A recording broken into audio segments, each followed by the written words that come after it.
Hey everyone, today I'm coming to you with a review on the brand new VC number 237, the ARC Trooper Umbra Operative, and VC number 235, which is the ARC Trooper from Star Wars Battlefront 2. Now, like I said, both of these are GameStop exclusives, and they are the exact same mold, just different colors, and they're just, repainted. So I decided to put them into the same video. One, because I like doing two TVC in one video. I don't know why, it's cool to look at all my videos and it's just two TVC figures upon two TVC figures. So I like that. And two, I think they look good together, and I think it would be cool just to put them in the same video because they're the same mold. So it's not really a point in going over two different videos. But anyway, without further ado, let's get into these two awesome ARC Troopers reviews. So I'm going to start with the ARC Trooper from the Umbra Operative, and when we do go over the articulation, I will only be going over one because there's no point in doing two. They are exactly the same. Each figure is included with accessories, obviously, but I do want to go over the packaging first. Here we have the ARC Trooper Umbra Operative, and then I guess while we're at it, I know we're on this guy, but I'll show you this box too. So beautiful packaging. Just keep giving us more clones and I will keep buying them. There you can see the price, a little more expensive than usual because they are GameStop exclusives, but you can see some other TVC GameStop exclusives or gaming grades on the back. Mainly the ARC Trooper Lambent Seeker, which is the only other GameStop ARC Trooper, at least of right now, that I'm missing. So hopefully I will get that one soon. Would have been cool to have all three in one video, but we are here now nonetheless. So this one is the Umbra Operative, and they each come with two small pistol blasters, or whatever you want to call them. I know they have a certain name, but I'd rather not say it than say it and mess it up. And then each of them do both come with a long rifle and a short rifle. So that is awesome to get. However, these are very flexible and bendy because of how small they are. Obviously, the one blaster can port onto the back, which is awesome. Well, I guess not obviously. Not a lot of you probably knew that. But it can port onto the back. This one, not so much. I guess you could just like rest it there, which works, but it doesn't have a designated spot for it to go. So mainly by that logic, I guess you would put these two into its holsters or his holsters, and you would have him with the long rifle because it's the only weapon without storage. But I do find that it is hard for him to hold as it goes in his hands perfectly. What a coincidence. But you can have all his guns, all his accessories on one person, so that's awesome just to have all that. He does have a alternate head, and that is the exact same one as this one. But other than that, I do want to go over this, which is really cool. So this just comes off, and you have a normal clone body. This goes back on, and you have an ARC Trooper. So that is always great to get. But there you can see the Temuera Morrison head sculpt up close. Obviously some blemishes, but that's what we've come to expect. I just love the color scheme. It's so unique and different for a clone. It's just like a bumblebee, which I really like. But yeah, it has all the details of the ARC Trooper. This is obviously the same mold and design as this ARC Trooper, the Echo, from the 3-pack that they released. But it's a great mold, so why not make more ARC Troopers? And obviously we will all buy them. But I don't have much more to say on him, so let's move on to just get him off to the side. Not two of those, one of those. And this guy is holding his. So he comes with the same accessories, obviously, and they're the same exact color. I assume it's the same with the third ARC Trooper, just because these all came out at the same time. I don't know if I mentioned this with this one, but the rangefinder does go up and down, full 360. But this one is very loose, in my opinion. Well, and now I feel like all the problems I have with figures just go away when I start doing a review on them.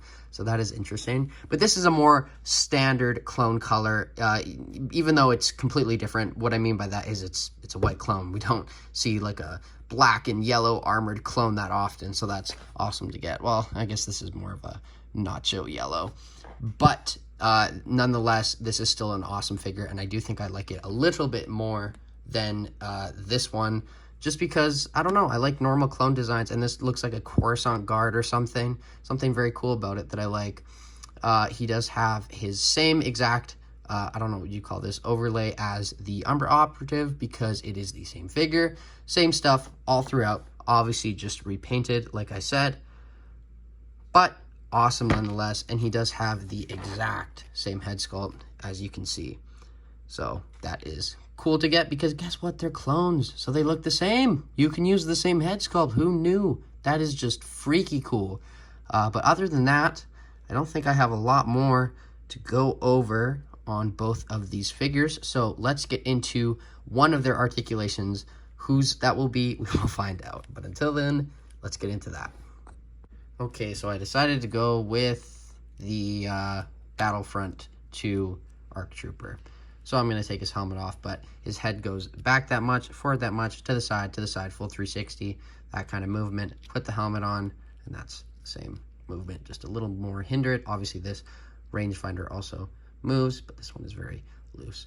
The arms go up that much, they go down, they go full 360, the elbows go in that much, basically 90. They also rotate. The hands are on vertical hinges, so they go up, down, full 360. The ab crunch goes down that much, back that much, side, side, full 360. That, I think, is all. There's no waist cut. So that is the articulation with the abs. The legs will kick forward that much. Obviously not as much as a normal clone, because this camera kind of gets in the way. I believe that's what it's called. They can go back that much. He can do the splits. I don't want to wreck this, but basically that much, not that much. Does have an upper thigh cut, single jointed knees. They also rotate, and then the ankles go up a lot, back a lot, and ankle pivot. Probably the best ankle pivot on any TVC figure. And obviously it is the same with this one, like I mentioned. So let's get into some comparisons. So here we have our two TVC ARC Troopers. First off, I want to show the Black Series Umbra Operative ARC Trooper, which is the same figure, just 6-inch.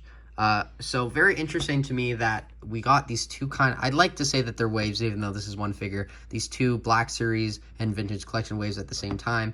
And we only got this one ARC Trooper so far, at least. But in this wave, we got 3 completely different ARC Troopers. So I'm honestly very happy for me now, because I'm a TVC fan, but also all of the normal TVC fans, to just see that they're getting a lot more figures than Black Series, which I honestly think is so warranted, especially after all these years of basically just a dry desert of TVC.